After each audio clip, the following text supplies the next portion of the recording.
The best of the best. Right across Australia.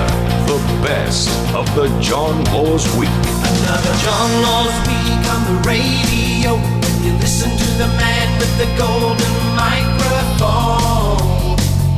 You got it all.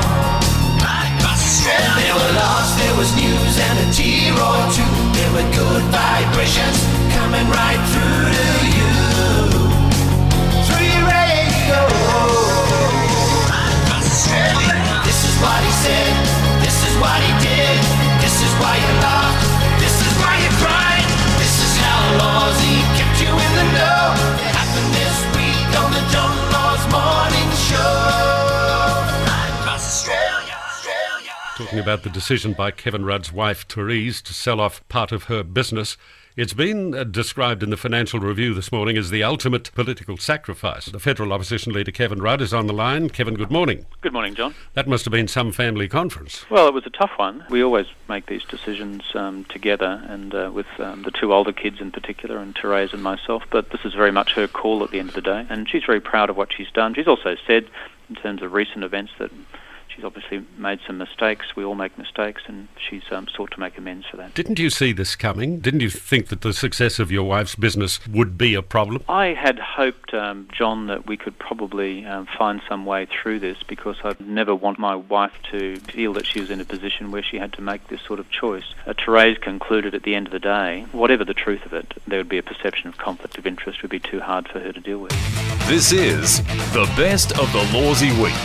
Told you about these idiots, the Bambi Brigade, standing in the way of the humane culling of 3,200 kangaroos on Defence Department land in Canberra. I'm joined on the line by the RSPCA's Canberra Chief Executive, Michael Lindsay. Michael, good morning. Good morning, John. We seem to have a lot of people who simply don't understand why the cull is essential. Isn't it fairly simple? If they're not culled, they'll starve to death, and the better option is the cull? Exactly. That's what RSPCA has been saying. We've met with Defence and a number of other interested parties here, and there's two different sites here in Canberra. We've got the Belconnen site and the Majura site, and Belconnen is where there's a grave concern for kangaroos starving. Before Christmas, we think there's no food. As you know, we've been in a drought for a number of years. The kangaroos have populated, they're very resilient, but they're getting to a point now where what's known as a crash is likely in the population, that the population is so great now that the food supply is running out, or has run out, and kangaroos will start to drop dead of starvation. And RSPCA is firmly seated in animal welfare, so the best outcome at this point in time for Belconnen is a humane cull. To watch an animal starve to death is not a pretty sight, is it? No, it's not. It's much more inhumane than a direct shot to the head. Joan, what is on your mind? The kangaroos are on my mind, John, and it was interesting to hear what the RSPCA chap said, because thousands and thousands every year of the commercial kangaroo culls are not killed outright, and there's no likelihood that there's a humane death for many, many kangaroos. How do you know that many hundreds don't get killed? Well, I'm not absolutely sure of the numbers here, but I know there will be a large number, because percentage-wise this always happens. And in the well, what proof is there of that? Their own survey. It happened this week on the John Laws Morning Show. National study from Newspoll, and it says then when Australian men come down with a cold, they are far more likely to complain than their wives. True. Absolutely true.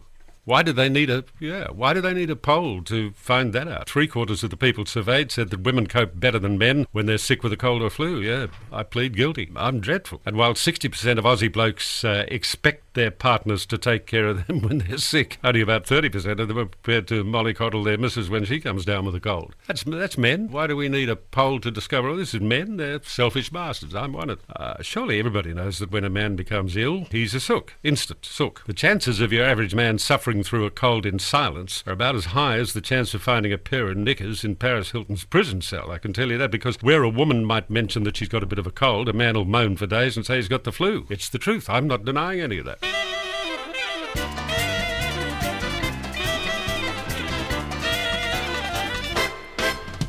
The sushi world that was fined 11 times in 18 months, apparently. On the line, I've got the Director-General of the New South Wales Food Authority. His name is George Davey. Why do you give anybody that many chances? A number of those fines were concurrent, so an inspection might have revealed 5 or 6 breaches of the Act, and they would have been fined together. So it wasn't as if there were a number of separate events.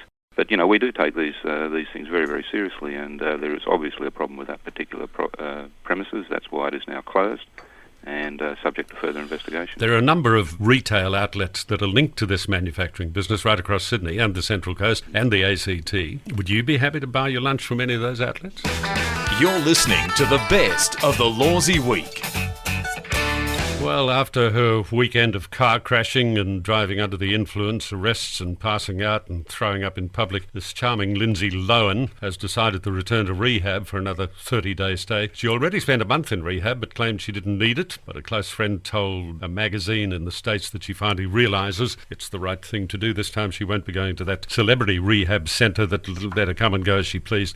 But she'll be going to Promises Rehab in Malibu. That's the place that Britney Spears went. Oh, we all saw the miracle at work for her, yeah. Anyway, returning to rehab's a good idea, just so long as she doesn't drive herself there. The Lane Cove tunnel and what appears to be a speeding debacle. There's a number of motorists who are looking to have their speeding fines waived because they thought the speed limit was the usual 80 kilometres an hour when it was apparently 40, but seems nobody knew. Minister in question, the New South Wales Roads Minister, Eric Roosendahl. Good morning, John. 10,000 drivers have been caught speeding in the tunnel. What number have been caught when it was a 40 kilometre speed limit, do you know? I've been advised there's at least 30-odd speed signs through the tunnels in both directions. Saying 40?